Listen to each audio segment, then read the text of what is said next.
ആഹാ നാസർ ചാനലിലേക്ക് ഏവർക്കും സ്വാഗതം. ഒരു ദിവസം കൊണ്ട് കാണാൻ പറ്റുന്ന സ്ഥലങ്ങളിൽ ഇന്ന് കാണിക്കുന്നത് പ്രശസ്തമായ പാണിയേലി പോരും കോടനാട് കാപ്രിക്കാടുള്ള ആന സംരക്ഷണ കേന്ദ്രവുമാണ്. ഈ സ്ഥലങ്ങളുടെ പ്രത്യേകത ഇത് രണ്ടും പെരിയാറിൻ്റെ തീരത്താണ് എന്നുള്ളതാണ്. ആദ്യം പോകുന്നത് പാണിയേലി പോര് കാണുന്നതിനാണ്. പെരുമ്പാവൂർ നിന്നും കോതമംഗലം പോകുന്ന വഴിയിൽ കുറുപ്പംപടിയിൽ നിന്നും വേങ്ങൂർ പോകുന്ന വഴിയിൽ കൂടി വേണം പാണിയേലി പോരിലേക്ക് എത്തിച്ചേരാൻ. മലയാറ്റൂരിനും പാണിയേലിക്കും ഇടയിലാണ് പാണിയേലി പോര്. പെരുമ്പാവൂർ നിന്നും 20 കിലോമീറ്റർ ആണ് ഇങ്ങോട്ടുള്ളത്. കുറുപ്പംപടിയിൽ നിന്നും വേങ്ങൂർ, കൊമ്പനാട്, ക്രാരിയേലി തുടങ്ങിയ ഗ്രാമങ്ങളിലൂടെയാണ് ഈ പാണിയേലി യാത്ര കടന്നു പോകുന്നത്. തികച്ചും ഗ്രാമീണമായ ഈ ഗ്രാമങ്ങളുടെ പ്രകൃതി ഭംഗിയും ആ നൈർമല്യവും ആസ്വദിച്ചുകൊണ്ടുള്ള യാത്ര തന്നെ മനം കുളിർപ്പിക്കുന്നതാണ്.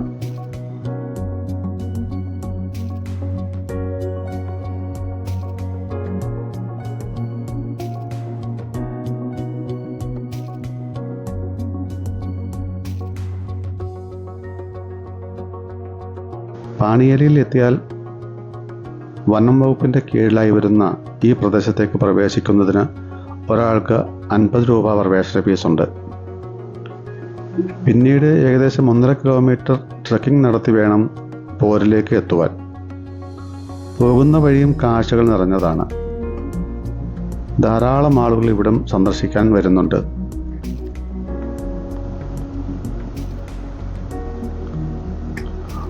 ഒഴിവു ദിവസങ്ങളിൽ ജനബാഹുല്യം തന്നെ ഉണ്ടാകാറുണ്ട്. മറ്റു പ്രശസ്തമായ വെള്ളച്ചാട്ടങ്ങൾ പോലെ അത്ര പ്രസിദ്ധി ഇല്ല എങ്കിലും എറണാകുളം, തൃശ്ശൂർ, ഇടുക്കി ജില്ലകളിൽ ഇത് ഏറെ അറിയപ്പെടുന്ന ഒരു ടൂറിസ്റ്റ് കേന്ദ്രമാണ്. മറ്റു ജില്ലകളിൽ ഇപ്പോൾ പാണിയേലി പോരിനെ പറ്റി കേട്ടറിഞ്ഞു തുടങ്ങിയിട്ടുണ്ട്. അധികം വൈകാതെ തന്നെ ഈ സ്ഥലം കേരളത്തിലെ ടൂറിസ്റ്റ് പട്ടികയിൽ ഇടം പിടിക്കുമെന്നതിൽ സംശയമില്ല. ഏതു കാലാവസ്ഥയിലും സന്ദർശിക്കാൻ പറ്റിയ ഒരിടമാണ് പാണിയേലി പോര്. കാരണം വർഷക്കാലത്ത് പെരിയാർ നിറഞ്ഞു കവിഞ്ഞൊഴുകുന്ന വന്യതയും വേനൽക്കാലത്ത് തെളിനീരുമായി ഒഴുകുന്ന ശാന്തതയും ഏവർക്കും ഹൃദ്യമാവും. ഏതായാലും പെരിയാറിൻ്റെ ഈ വശ്യ സൗന്ദര്യം നുകരാനായി എല്ലാ പ്രായക്കാരും ഇവിടെ എത്തിച്ചേരാറുണ്ട്. ചെറുപ്പക്കാർക്ക് ഏറെ ഹൃദ്യമായിരിക്കുമെങ്കിലും അല്പം പ്രായമുള്ളവർക്ക് ഇതിൻ്റെ ആ മനോഹാരിത ശരിക്കും ആസ്വദിക്കാൻ സാധിച്ചു എന്ന് വരില്ല. കാരണം പോരിലേക്ക് എത്തിപ്പെടുക അത്ര എളുപ്പമല്ല. ഏത് കാലാവസ്ഥയിലും ഇവിടം സന്ദർശിക്കാൻ പറ്റിയതാണ് എങ്കിലും പെരിയാർ കരകവിഞ്ഞൊഴുകുന്ന സമയത്ത് ഇങ്ങോട്ടേക്ക് പ്രവേശനമുണ്ടായിരിക്കില്ല. കാരണം അബദ്ധവശാലെങ്ങാനും കാൽവഴുതി പുഴയിലേക്ക് വീണുപോയാൽ പിന്നെ അറബിക്കടലിൽ ചെന്നാൽ പോലും ആളെ കിട്ടുമെന്ന് ഓർക്കേണ്ടതില്ല. അതിനാൽ അത്തരം സമയങ്ങളിൽ ഇങ്ങോട്ടേക്കുള്ള യാത്ര ഒഴിവാക്കുന്നത് തന്നെയാണ് നല്ലത്.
വേനൽക്കാലത്ത് ഇവിടെ ധാരാളം പേർ സന്ദർശിക്കാൻ വരുന്നുണ്ട്. പെരിയാറിൻ്റെ ശാന്തത ആസ്വദിക്കാൻ വരുന്നവർ പെരിയാറിൻ്റെ കുളിരും നുകർന്നാണ് ഇവിടം വിട്ടു പോകുന്നത്. ചില ആളുകൾ കുടുംബവുമായി രാവിലെ വന്ന് വെള്ളത്തിലെ കളിയും കുളിയുമെല്ലാം കഴിഞ്ഞ് വൈകിട്ടാണ് മടങ്ങുന്നത്. നേരത്തെ ഇവിടെ സാമൂഹ്യ വിരുദ്ധരുടെ ശല്യം ഉണ്ടായിരുന്നുവെങ്കിലും ഇന്ന് സ്ഥിതി ആകെ മാറി. വനം വകുപ്പ്, പോലീസ് എന്നീ ഉദ്യോഗസ്ഥരുടെ സംയോജിതമായ ഇടപെടലിനോടൊപ്പം നാട്ടുകാരും മുന്നിട്ടിറങ്ങിയപ്പോൾ ഈ പാണിയേലിപ്പോര് ഇപ്പോൾ കുടുംബങ്ങൾക്ക് ഒരു ദിവസം ചിലവഴിക്കാൻ പറ്റിയ ഒരിടമായി മാറിയിട്ടുണ്ട് എന്നതിൽ സംശയമില്ല.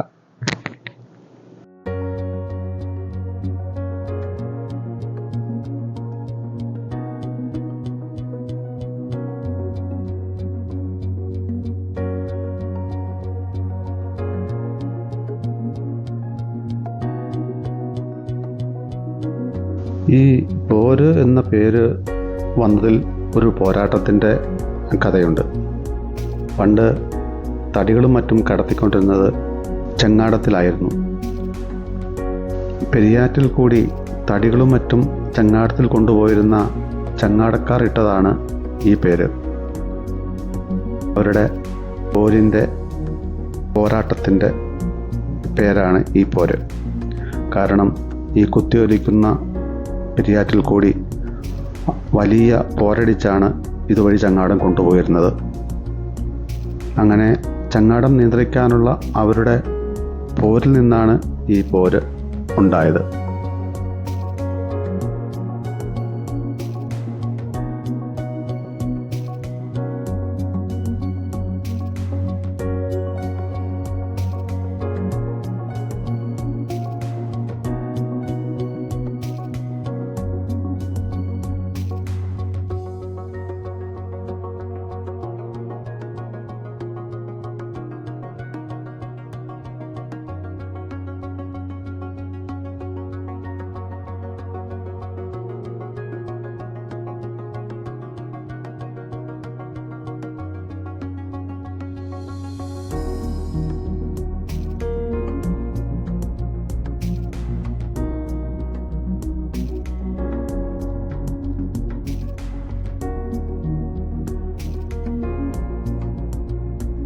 ഇതിൻ്റെ പ്രത്യേകത എന്ന് പറയുന്നത് ഈ കുത്തിയൊലിക്കുന്ന സ്ഥലം വരെ വളരെ വീതി കൂടിയ സ്ഥലത്തു കൂടിയാണ് പരന്ന് പെരിയാർ ഒഴുകുന്നത്. ഇവിടെ എത്തുമ്പോൾ മൂന്ന് വശത്തു നിന്നും ഒത്തുചേർന്ന് ഒന്നായി ചേർന്ന് ഇടുങ്ങിയ വഴിയിൽ കൂടി ഇടുങ്ങിയ ഒരു സ്ഥലത്തു കൂടി വെള്ളം കുത്തിയൊലിച്ചു പോകുന്നു. അങ്ങനെ വളരെ ബുദ്ധിമുട്ടിയാണ് ഇതുവഴി ചങ്ങാടം കൊണ്ടുപോയിക്കൊണ്ടിരുന്നത്. അതാണ് പോരിൻ്റെ ചരിത്രം.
പാണിയേരിയിലെ കുളിയും കഴിഞ്ഞ് അവിടെയുള്ള ജംഗിൾ കഫേയിൽ നിന്നും ഊണും കഴിച്ച് പിന്നീട് പോയത് കോടനാട് ആന പരിശീലന കേന്ദ്രം കാണാനാണ്. ഇടയ്ക്കൊന്ന് പറയാതിരിക്കാൻ വയ്യ, ജംഗിൾ കഫേയിലെ ഊണ് ബഹുകേമം തന്നെയായിരുന്നു. ആളുകളുടെ തിരക്ക് അല്പം കുറവായതിനാൽ മാത്രമാണ് ഞങ്ങൾക്ക് ഇന്ന് അവിടെ നിന്നും ഭക്ഷണം കിട്ടിയത്.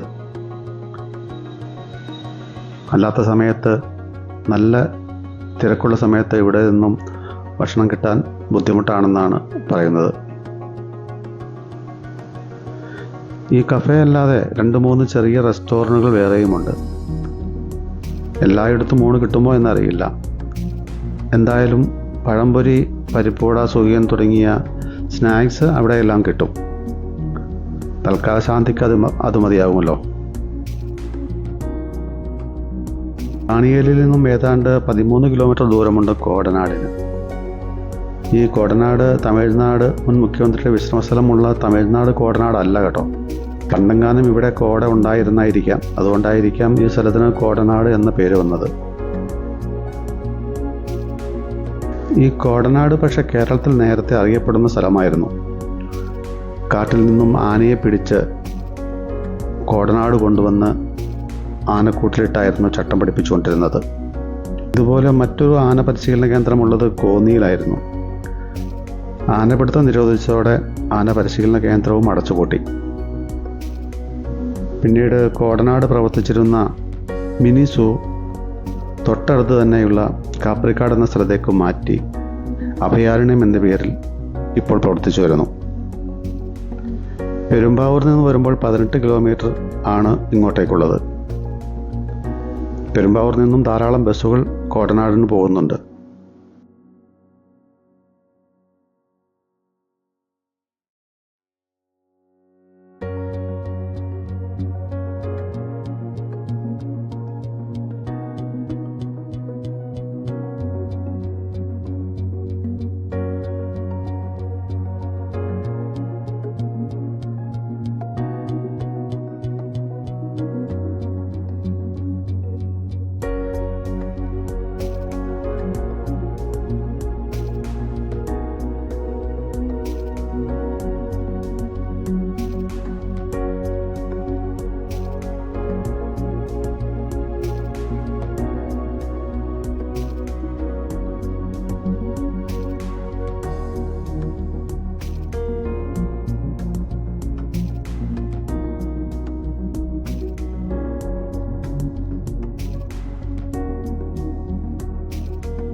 ആനയെ പിടിക്കുന്നില്ല എങ്കിലും പരിക്ക് മൂലം കാട്ടിൽ കഴിയാൻ വയ്യാത്ത ആനകളെയും, അമ്മയെ നഷ്ടപ്പെട്ട കുട്ടി ആനകളെയും, അതുപോലെ മാൻ, മ്ലാവ് എന്നിങ്ങനെയുള്ള മൃഗങ്ങളെയും ഇവിടെ പാർപ്പിച്ച് ചികിത്സ നൽകി കാട്ടിലേക്ക് തിരിച്ചയക്കുകയോ ഇവിടെ തന്നെ സംരക്ഷിക്കുകയോ ചെയ്യുന്നുണ്ട്.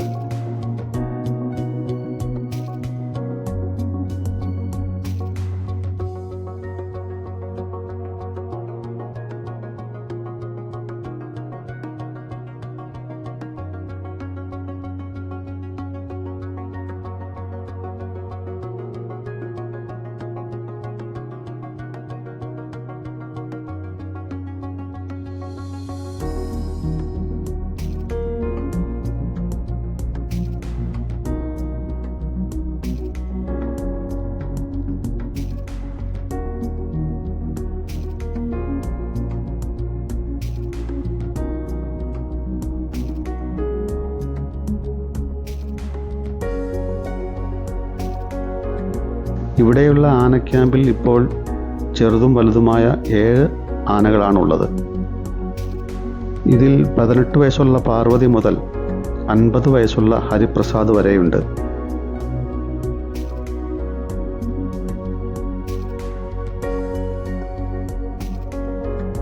ഹരിപ്രസാദ് പക്ഷേ കാട്ടാന അല്ല, നാട്ടാനായിരുന്നു. എന്നാൽ ഇടയ്ക്ക് ചില ചെറിയ കുറുമ്പുകൾ കാണിച്ചതിനാൽ ബഹുമാനപ്പെട്ട ഹൈക്കോടതി നല്ല നടപ്പിന് ശിക്ഷിച്ച് ഇവിടെ എത്തിച്ചതാണ്.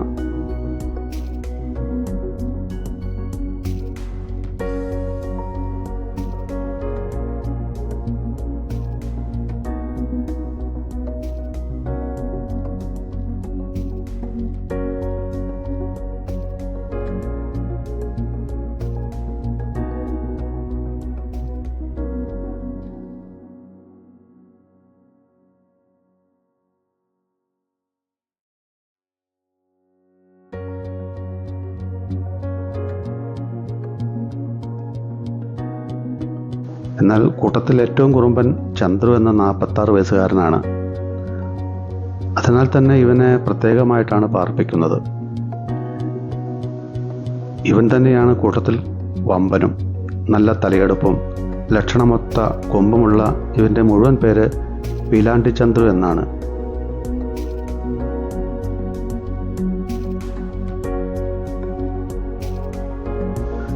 കേൾക്കുമ്പോൾ തന്നെ അറിയാമല്ലോ ഒരു ഗുണ്ടയാണെന്ന്, അല്ലേ? ഒരു അധോലോകക്കാരനാണ്. അതിനാൽ തന്നെയാണ് മറ്റുള്ളവയിൽ നിന്നും കുറച്ച് അകലെയായി മാറ്റിപ്പാർപ്പിച്ചിരിക്കുന്നത്. പണ്ട് എൻ്റെ ചെറുപ്പകാലത്ത് ഇവിടെ ആന പിടിക്കൽ ഉണ്ടായിരുന്ന സമയത്ത് ഇവിടെ വന്നിട്ടുണ്ടായിരുന്നു. അന്ന് കോടനാട് ആനക്കൂട്ടിലായിരുന്നു പിടിച്ചു കൊണ്ടുവരുന്ന ആനയെ പാർപ്പിച്ചിരുന്നത്. ആനക്കൂട്ടിലിട്ടായിരുന്നു ചട്ടങ്ങൾ പഠിപ്പിച്ചിരുന്നതും.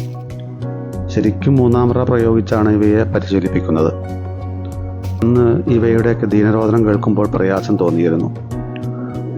കൂട്ടിലെ അഴികൾക്കിടയിലൂടെ ഇവയെ കുന്തം പോലുള്ള ആയുധം ഉപയോഗിച്ച് കുത്തി മുറിവേൽപ്പിക്കുമ്പോൾ ആയിരുന്നു ഇവകൾ അലറി കരഞ്ഞിരുന്നത്. അന്നൊന്നും മൃഗസ്നേഹികളിൽ ഇത്രത്തോളം ഇല്ലായിരുന്നതിനാൽ അവകളുടെ രോദനം കേൾക്കാൻ ആരും ഉണ്ടായിരുന്നില്ല. കോടനാടുള്ള ആനക്കൂട് ഇപ്പോഴും ഉണ്ടെങ്കിലും ചിതലരിച്ചും മറ്റും നാശത്തിൻ്റെ വക്കിലാണ്. ശരിക്കും ആനക്കൂട് നന്നായി പരിപാലിച്ച് ആളുകൾക്ക് സന്ദർശിക്കാനുള്ള അനുമതി നൽകേണ്ടതാണ്. പീലാണ്ടി ചന്ദ്രുവിനെ പാർപ്പിച്ചിരിക്കുന്നതിൻ്റെ സമീപത്ത് അത്തരത്തിലൊരു ആനക്കൂട് നിർമ്മിച്ചിട്ടുള്ളതായി കണ്ടു. എന്നാൽ പഴയ ആനക്കൂട് പോലെ അത്ര ഭംഗി ഇതിനില്ല. ഇവിടെ രാവിലെ വരികയാണെങ്കിൽ ആനകളെ കുളിപ്പിക്കുന്നത് കാണാൻ സാധിക്കും.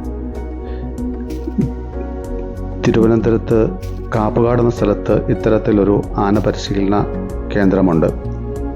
അവിടെ ഇതിനേക്കാൾ കൂടുതൽ ആനകളുണ്ട് കേട്ടോ. അതൊരു നല്ല കാഴ്ച തന്നെയാണ്. ഇവയെ കുളിപ്പിക്കുന്നതും ഭക്ഷണം കൊടുക്കുന്നതും കാണുക എന്നത്.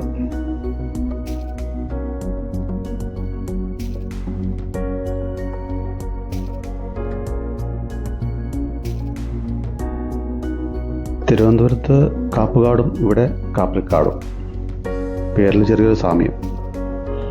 ഈ കാപ്രിക്കാട് ആനപരിശീലന കേന്ദ്രത്തിനോട് ചേർന്ന് തന്നെ കുട്ടികൾക്കുള്ള ചെറിയൊരു പാർക്കും ഫലവൃക്ഷങ്ങൾ, നക്ഷത്രവനങ്ങൾ എന്നിവയൊക്കെ ഒരുക്കിയിട്ടുണ്ട്. കുട്ടികളുമായി ഒരു സായാഹ്നം ചെലവിടാൻ പറ്റിയ ഒരിടം തന്നെയാണ് ഈ ആന പരിപാലന കേന്ദ്രം. 50 രൂപയാണ് ഇവിടുത്തെ പ്രവേശന ഫീസ്.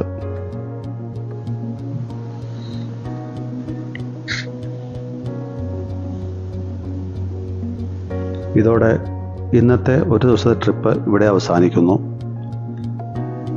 അടുത്ത വീഡിയോയുമായി വരുന്നതുവരെ നന്ദി, നമസ്കാരം.